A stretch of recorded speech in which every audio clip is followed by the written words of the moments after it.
Welcome to the Salmon Runs YouTube. Enjoy the video. You start by collecting the precise numbers: outstanding shares, existing treasury shares, and the current market price per share. Once done, identify the board-approved buyback dollar amount and the intended time frame in months. This determines pace.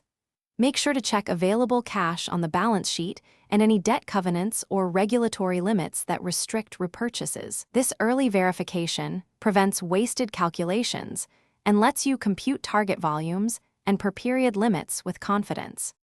You now convert the authorized dollar amount into share units by dividing dollars by the current price. That gives nominal shares to buy. Next, adjust that figure for transaction fees, taxes, and market impact. Multiply by 1 minus the expected fee percentage.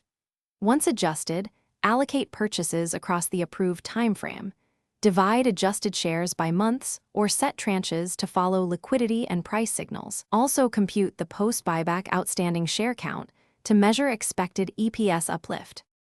You implement purchases according to schedule, recording repurchase shares as treasury stock and updating outstanding share counts immediately. This shows the EPS effect. Once done each period, reconcile actual cash spent versus the authorized amount and subtract acquired shares from remaining targets. If market conditions change, pause and reassess. If the share price spikes or liquidity dries up, slow or halt buys and recalculate expected shares at new prices. That troubleshooting step prevents overspending and protects capital.